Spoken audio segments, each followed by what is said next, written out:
Well, hello, everyone, and welcome into our Tuscarawas County COVID-19 Information Podcast, which is sponsored and hosted by Get Level Media, the Tuscarawas County Health Department, the City of New Philadelphia Health Department, and the Tuscarawas County Chamber of Commerce. The purpose of this podcast is to talk about the COVID-19 vaccine and how important it is for residents of Tuscarawas County. And when we just say Tuscarawas County, we also mean everybody, the state of Ohio, the entire nation, and how important it is to seriously consider receiving the vaccine when it becomes available to you. Our best opportunity to begin to control the coronavirus is by receiving the vaccine when it's available to us and by continuing to following the best practices we've all heard and probably repeated frequently. Shelter in place when possible. Wear face masks whenever you're around others. Keep a safe distance from others and wash your hands frequently. My name is Darrin Lautenschleger. I'm from Cleveland Clinic Union Hospital, and I'm very pleased to be able to be joined by several folks today who are going to talk with us about the vaccine, about what they've seen and heard throughout this process and pandemic. I'm joined today by Steve Stokey, who's the Executive Vice President of Allied Machine and Engineering, Scott Robinson, President of the Tuscarawas County Chamber of Commerce, Katie Seward is the Commissioner of the Tuscarawas County Health Department, and of course, Vicki Iono is the Commissioner of the New Philadelphia City Health Department. Our focus for this portion of the presentation is on our area's business and economic community. And at this time, I'd like to welcome in Steve Stokey and Scott Robinson. Steve, Allied has demonstrated its concern for the safety and protection of its employees throughout the pandemic. Tuscarawas County Health Department has mentioned frequently that how much your staff has been in touch with them, make sure that all protocols are being followed and for best advice and guidance. And at this point, have you already talked with your employees about the importance of the vaccine when it becomes available to them, or do you plan to when it does? Yeah, thanks, Darrin. Janine Garber from Allied has done a fantastic job of staying in touch with the health department and certainly keeping us up to speed with the latest information from the health department and the CDC, as you said. Right now, we have not had a proactive, I'll call it campaign or communication on the vaccine, just because it's so new right now. What we are doing is continuing to stay vigilant and continuing to use those best practices every day. What we hear a lot now is, I'll call it COVID fatigue, where when is this going to be over? And certainly the vaccine gives us all hope that this may have an end date sometime in the future. So what we're trying to do every day is stick to those CDC protocols until we know that the vaccine is going to be available to folks. Obviously, there's a protocol, there's a process. Right now, there's a shortage, and I like to use the analogy that we don't want to get over our skis and start talking about something that isn't currently readily available. So when that time comes, I know our folks are preparing and working with the health department, and we'll have a message ready whenever that happens. And then the one thing that Allied wants to make sure that we do is make it easy for our people to be able to go get the vaccine when it is available. So I imagine that we'll be working around some flexibility in work schedules and then try to align ourselves with whatever process is developed to be able to deliver it. Very good. Well, from what you're saying, then it sure seems like that in your estimation, you may believe that this is an important breakthrough in helping not only our community, but our entire world, so to speak, and moving away from the grip of the pandemic. Oh, it's a huge breakthrough in, the Operation Warp Speed. However they did it, I'm a novice here on this call when it comes to being an expert in health, but I have talked to some of my friends that are doctors. I've asked them their advice. What are they seeing? What do they think? And I think the best endorsement that I received from some of my friends is they said, we've received the vaccine, and both doses, both shots, and these would be people that I would consider to be very conservative, and they're on board and they're moving forward. Very good. Thank you, Steve. Scott, the Tuscarawas County Chamber of Commerce includes a wide sector of the area's business community with your members and has served as a recognized outlet for important COVID-19 info for its members. When it comes to wearing masks and following the recommended best practices, does it really matter how big or small a local business or organization is to have success in controlling the coronavirus? Well, absolutely, Darrin. Thanks for having me on the podcast here too. I think there's no question that many of the businesses in the area are certainly responding. Many of the businesses, including ours, have been affected by COVID-19, which certainly in a small operation like ours makes it very, very difficult to continue normal operations. Factories like Steve's, businesses like Steve's, certainly everybody's been impacted by it. What I can tell you is I see many, many people, in fact, most people, wearing masks, observing the protocols that are recommended in all the businesses, whether they're a retail business or a restaurant. I like to eat, so I go to a lot of restaurants, trying to support the restaurants when it's a very difficult time for them. I see many of them, the wait staffs are wearing the masks. There are sanitation stations set up. There are dividers between booths. Social distancing is taking place. All very positive things, I think. They're going to help us eventually get over this particular pandemic. However, as Steve said, I think people are tired of the COVID-19 talk and everything that it's done to us and done to our lives. I know some of the elderly folks, including some in my family, are very frustrated because it's basically taken a year of their lives when they can least afford to lose a year. And that's been very frustrating as well. But I'd say overall, I think it's very, very important that people continue to wear their masks, to wash their hands, to social distance. Those are critical things that I'm seeing taking place in the community, and I'm very thankful for that. Well, Scott, then excellent points. But when you sit back now and consider the COVID fatigue and so on, how important do you think is the vaccine and widespread distribution of it in rebuilding consumer confidence for our business community? I think that's very, very important, actually. I think many people are ready for the vaccine. I think everybody's trying to determine where do I fit in the overall scheme. What am I, a 1A, a 1B, a 2D, whatever the case may be. I think we're all a little bit confused, including myself. At the rate the vaccines are coming in, how soon can I get it? It looks like it's going to be a long time down the road. If we're only getting 100 or 200 doses a week or a month, or whatever the case may be. But I think it's a worthwhile effort. I know many of my friends in the medical industry certainly have studied it, have taken the shot, have had a second dose, and recommend it. I know there is some people aren't exactly thrilled about taking it necessarily. But I think that if you talk to the medical professional, I'm sure they would recommend it.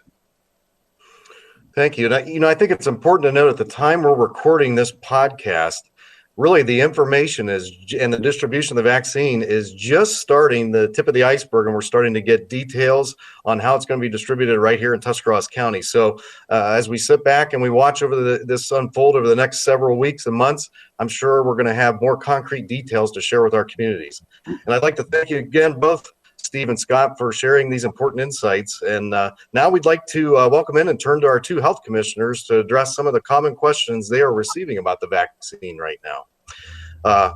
Vicki, welcome. And the New Philadelphia City Health Department certainly has been busy with contact tracing and the beginning of vaccine distribution. We've heard that from you so far.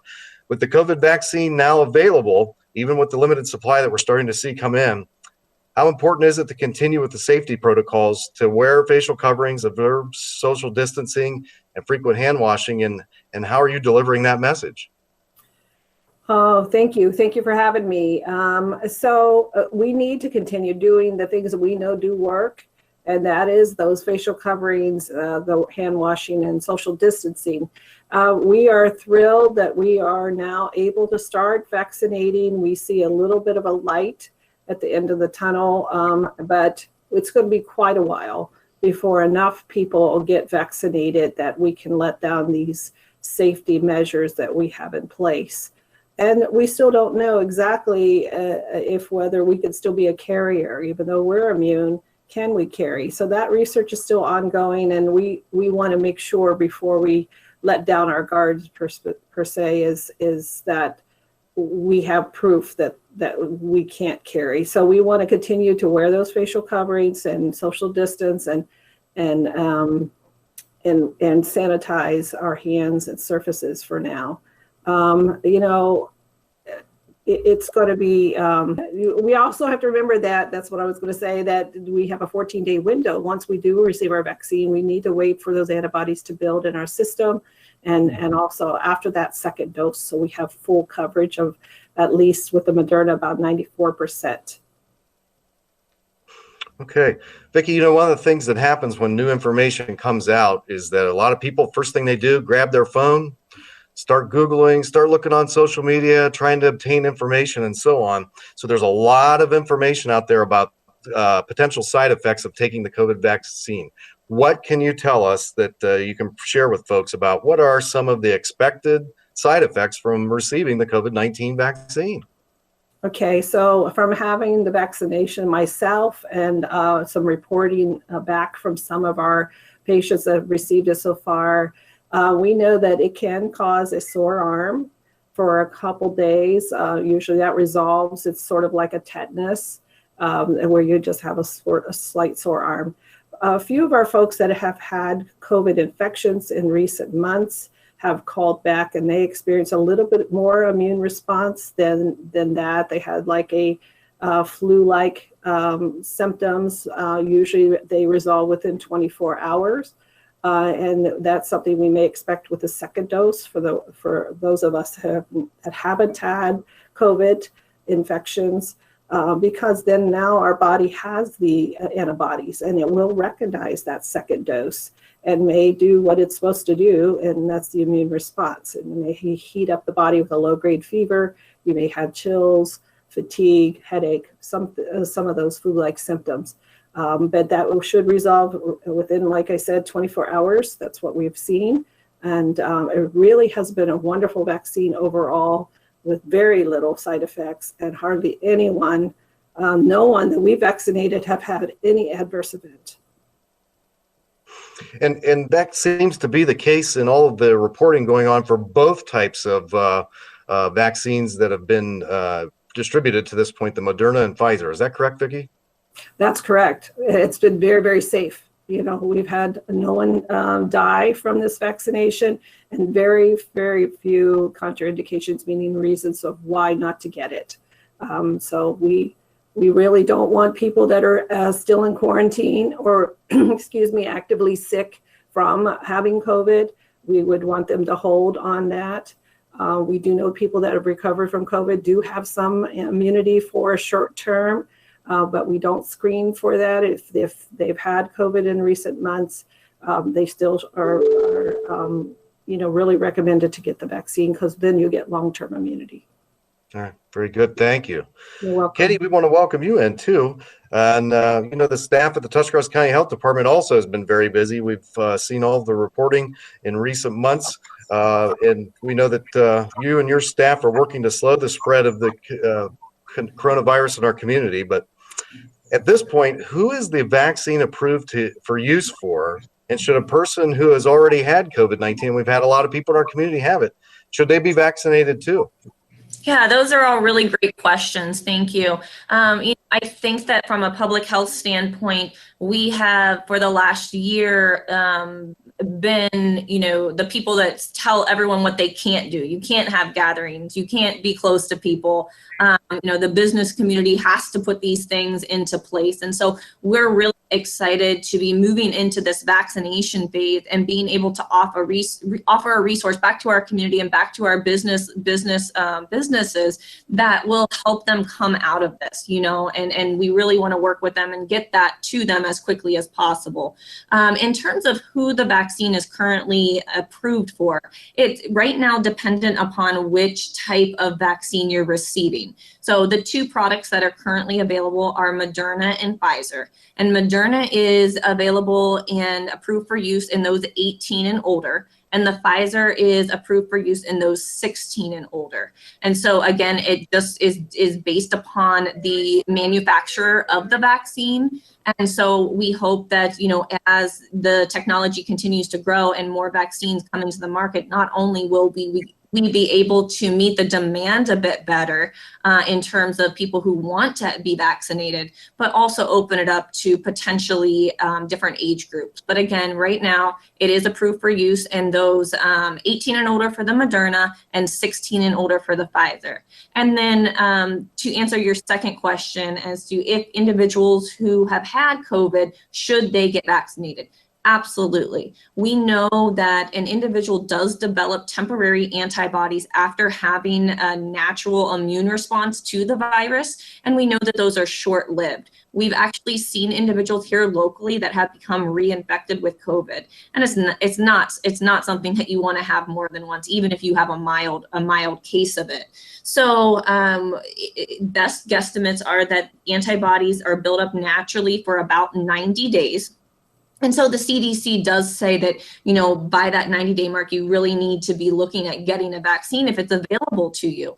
The direction that we're giving to individuals locally is that as long as you're not in quarantine, meaning that you've become exposed to someone in the last 14 days, as long as you're not in isolation, meaning that you've been diagnosed with an active COVID case within the last 10 days, and if you have been diagnosed with COVID, you're feeling better. So even though we know that individuals aren't contagious 10 days after their symptoms start, the virus unfortunately runs you down for a while. And so, for most people, I'm recommending that 30 days after their infection, as long as they are now recovered and feeling back to normal, then they could receive the vaccine and should.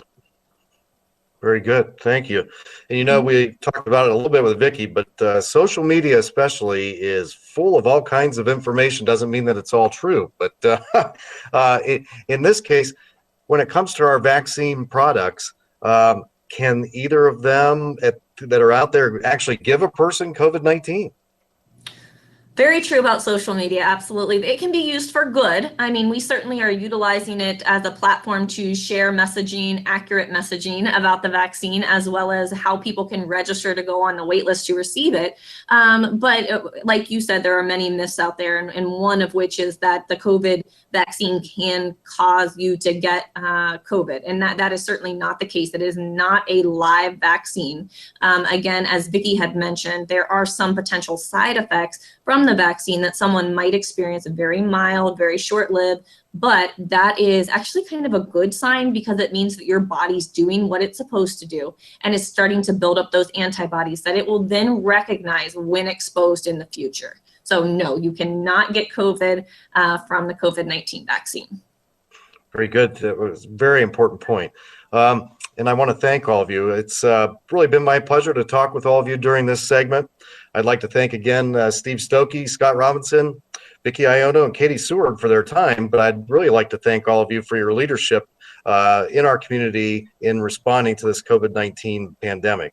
And I'd also like to thank Get Level Media for hosting this podcast, and the Tuscarawas County Health Department, City of New Philadelphia Health Department, and the Tuscarawas County Chamber of Commerce for their support of this podcast. I'd like to say thank you again. Take care and please stay healthy, everyone.